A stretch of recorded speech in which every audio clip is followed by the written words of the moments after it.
गौतम बुद्ध के समय में वैशाली राज्य में एक प्रसिद्ध गणिका रहती थी जिसका नाम आम्रपाली था।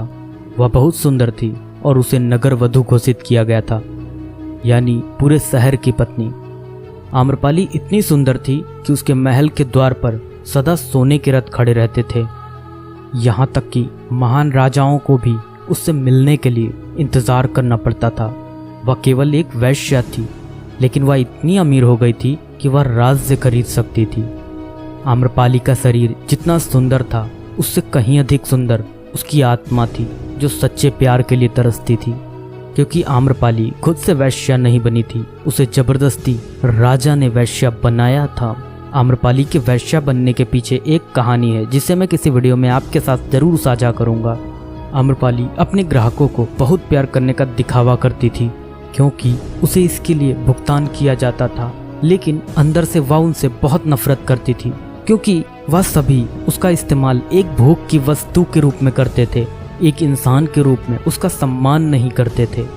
एक दिन आम्रपाली अपने महल की बालकनी में खड़ी थी। अचानक उसने अपने महल के सामने से एक युवा बौद्ध भिक्षु को गुजरते हुए देखा, जिसके पास कुछ भी नहीं था सिवाय एक भिक्षा पात्र के, लेकिन उसके पास जबरदस्त जागरूकता थी और लोगों को खुद की ओर आकर्षित करने की अद्भुत शक्ति थी। जब युवा बौद्ध भिक्षु ने ऊपर की तरफ देखा तो आम्रपाली उसे देख रही थी। युवा भिक्षु ने आम्रपाली की ओर देखते हुए बेहद सम्मान भाव के साथ आम्रपाली को प्रणाम किया। आम्रपाली एकटक उस युवा भिक्षु को देखती रही और पहली बार आम्रपाली के हृदय में प्रेम का उदय हुआ था, क्योंकि पहली बार किसी ने आम्रपाली को सम्मान की नज़रों से देखा था। किसी ने पहली बार उसे इंसान होने का एहसास दिलाया था। आम्रपाली तुरंत सीढ़ियों से नीचे उतरी और बाहर आकर उस युवा बौद्ध भिक्षु के पैर छुए और कहा, भंते, कृपया आज के दिन आप मेरे मेहमान बने और मेरे महल में चलकर भोजन स्वीकार करें। आगे आम्रपाली ने कहा, कृपया मेरे निमंत्रण को ना कहें, क्योंकि पहली बार मैंने किसी को निमंत्रण दिया है। मुझे हजारों बार राजाओं और सम्राटों द्वारा आमंत्रित किया गया, लेकिन मैंने कभी किसी को आमंत्रित नहीं किया है। यह मेरा पहला निमंत्रण है। युवा भिक्षु ने सम्मानपूर्वक आम्रपाली का निमंत्रण स्वीकार करते हुए भोजन ग्रहण किया। भोजन देने के बाद आम्रपाली ने कहा, भंते, आज से 3 दिनों के बाद बारिश का मौसम शुरू होने वाला है, जो कि अगले 4 महीनों तक रहेगा, और मैं आपको अपने घर में 4 महीने रहने के लिए आमंत्रित करती हूँ। आने वाले 4 महीनों के लिए यह महल आपका आश्रय होगा। मैं आपको पूर्ण रूप से आश्वस्त करती हूँ कि मैं किसी भी प्रकार से आपके ध्यान की बाधा नहीं बनूंगी, बल्कि मुझसे जितना हो सकेगा आपके ध्यान की सुविधाओं को सुगम बनाने का प्रयास करूंगी। दरअसल बौद्ध भिक्षु साल के 8 महीने गांव-गांव घूमकर बौद्ध धर्म का प्रचार करते हैं और 4 महीने वह एक ही स्थान पर रहते हैं जहां उन्हें आश्रय मिल जाता है। युवा बौद्ध भिक्षु ने कहा, माफ कीजिएगा देवी, लेकिन इस विषय में मैं स्वयं निर्णय नहीं ले सकता। मैं आपके प्रस्ताव के विषय में बुद्ध से पूछूंगा। अगर वह मुझे अनुमति देंगे तो मैं आपके महल में आश्रय अवश्य ग्रहण करूंगा। इतना कहकर वह बौद्ध भिक्षु वहां से चला गया। इससे पहले कि वह युवा भिक्षु बुद्ध के पास पहुंचता और आम्रपाली के प्रस्ताव के बारे में कुछ बताता, उससे पहले वहां पर मौजूद अन्य भिक्षु बुद्ध के पास पहुंच गए और बुद्ध से कहा, बुद्ध, आप उस युवा भिक्षु को रोकिएगा। आम्रपाली ने उसे 4 महीने रहने के लिए अपने घर बुलाया। आम्रपाली एक वैश्या है और एक भिक्षु एक वैश्या के घर में 4 महीने रहे, यह सही नहीं है। इससे हमारे संघ में गलत संदेश जाएगा। बुद्ध ने कहा, कृपया आप लोग शांत हो जाएं और उस भिक्षु के आने की प्रतीक्षा करें। थोड़ी देर बाद वह युवा भिक्षु बुद्ध के पास आया, बुद्ध के पैर छुए और उन्हें पूरी कहानी सुनाते हुए कहा, बुद्ध, नगर की एक आम्रपाली नाम की महिला ने मुझे बारिश के 4 महीने अपने घर पर रहने के लिए आमंत्रित किया है। मैंने उसके निमंत्रण का अभी कोई जवाब नहीं दिया। मैंने उससे कहा है कि अगर आप मुझे उसके घर रहने की आज्ञा देंगे तभी मैं उसके घर पर रहने के लिए आऊँगा।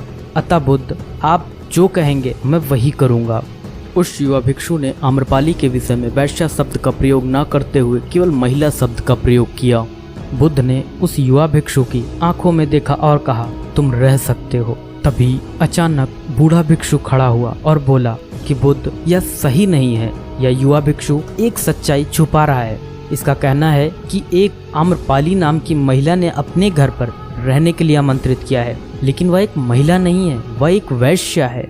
बुद्ध ने कहा, मैं जानता हूँ, और क्योंकि इसने वैश्या शब्द का प्रयोग नहीं किया, इसका अर्थ है इसके मन में उसके लिए सम्मान का भाव है, इसलिए मैं इसको वहाँ रहने की अनुमति दे रहा हूँ। वहाँ मौजूद हजारों भिक्षुओं को विश्वास नहीं हो रहा था कि बुद्ध ने एक युवा भिक्षु को एक वैश्या के घर में रहने की अनुमति दे दी है। अगले 3 दिनों के बाद वह युवा भिक्षु आम्रपाली के घर रहने के लिए चला गया।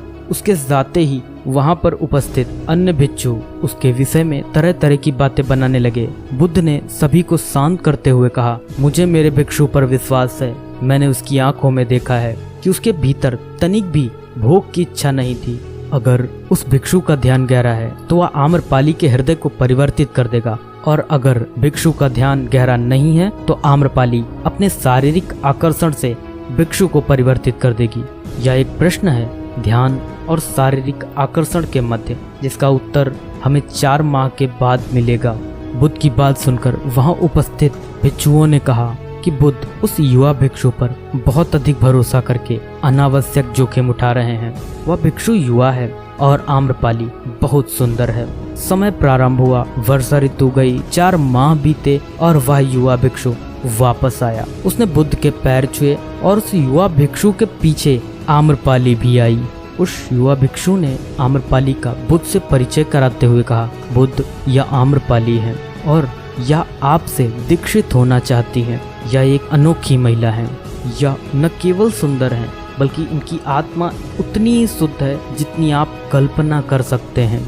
आम्रपाली ने बुद्ध के पैर छुए और कहा, मैं पहली बार देखने भर से इस युवा भिक्षु से प्रेम करने लगी थी, इसलिए मैंने इस युवा भिक्षु को अपने सौंदर्य से कई बार आकर्षित करने का प्रयास किया, लेकिन मैं पूर्ण रूप से असफल रही।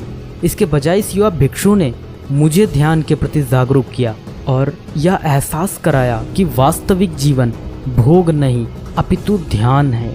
इसलिए बुद्ध, मैं अपनी सारी संपत्ति आपके भिक्षुओं को दान में देना चाहती हूँ और शेष जीवन ध्यान में बिताना चाहती हूँ। इसके बाद आम्रपाली बुद्ध के शिष्यों में पहली महिला हुई जिन्हें आत्मज्ञान की प्राप्ति हुई। बुद्ध ने अपने पंथ के सभी शिष्यों से कहा, यदि तुम वैश्याओं की संगति से डरते हो तो उस डर का उस वैश्या से कोई लेना देना नहीं है, बल्कि वह डर तुम्हारे बेसुध मन की उपज है, क्योंकि तुमने अपनी कामुकता को दबा दिया है और कामुक ऊर्जा को दबाया नहीं जा सकता, इसे केवल रूपांतरित किया जा सकता है।